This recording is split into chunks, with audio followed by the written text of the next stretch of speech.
Felicitas Riedl, how can European Investment Bank help to enhance investments in this digital health environment? I think thanks a lot, first of all, for allowing me to speak here. What I would like to inform the audience is that we have several ways of supporting the sector. So first of all, we also are a bank, so we provide loans into the sector. So we give money that needs to be repaid at a certain stage, so we are not about subsidizing the sector.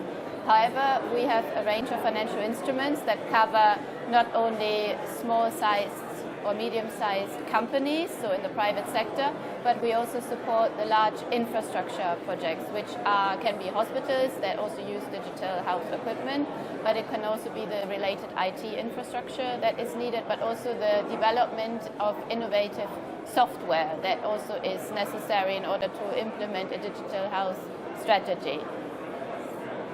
Can you elaborate, give an example on how you have succeeded in helping out this investment and development of the field? I think a good way to illustrate it is maybe to give an example of a Finnish startup company that is called New Icon.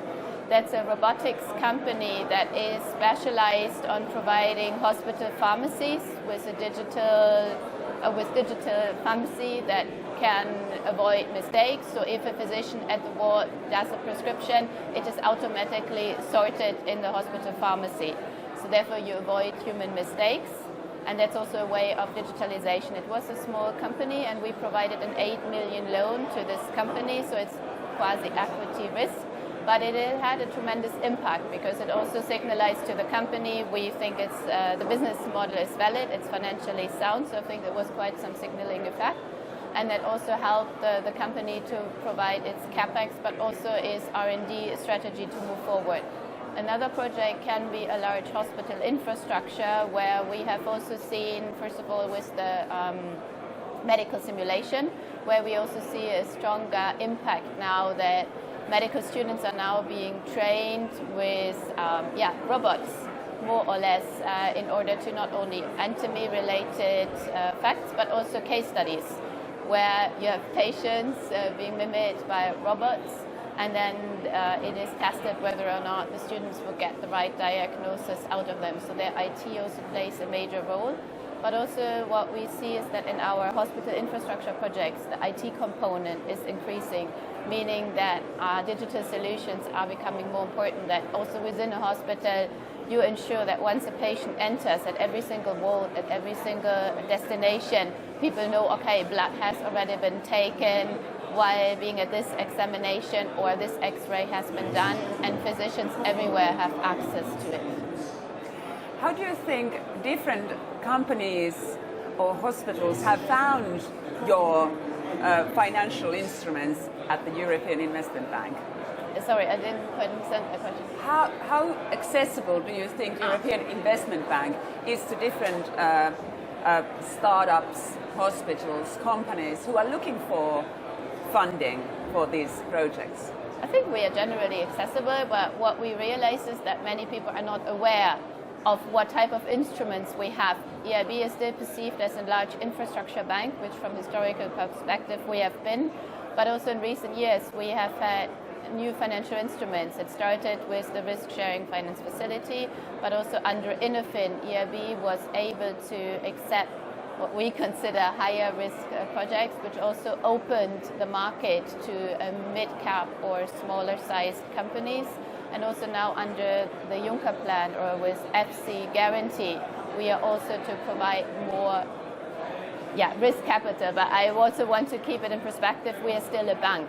So even though I mentioned risk, it still needs to be put into perspective. So we need to do an assessment, and there still needs to be a bankable project where we see the possibility, not the possibility, but we are sure or certain that we can get the money back. And who can apply to your funding? I think in essence, if you have a project, so what is necessary, or maybe, let me step one back. EIB is not providing financing for a company per se. Even though de facto it's a balance sheet funding, we need to link our funding with a project. This project needs to fulfill EU objectives. So therefore, we need to make sure that what we support is in the interest of the EU. What is relevant for digital health is that it is important that knowledge economy, so driving innovation, is one of the key priorities, but also supporting key infrastructure and also digitalization. So once you are within these certain key priorities and you have a project of above, or investment need of about 15 billion euros, we are happy to discuss. And also I would encourage people to just approach us, and then we can figure out together whether or not this would be an eligible project or not. Felicitas Riedl from the European Investment Bank. How would you describe the digital healthcare field at the moment for investments or for development from your point of view? I think that's difficult to say, because as I work in the public and the private sector, there are different dynamics. What we face in the public sector is that there are financial constraints. Access to long-term financing is not available, so therefore this is often seen as a showstopper to implement long-term strategic projects, while in the private sector we see a big strive for innovative ideas that are brought to the market. And we see it a little bit also as our task to link these two sides and to ensure that some of these innovations are really brought to the attention to the right people. Felicitas Riedl, thank you so much. Thank you.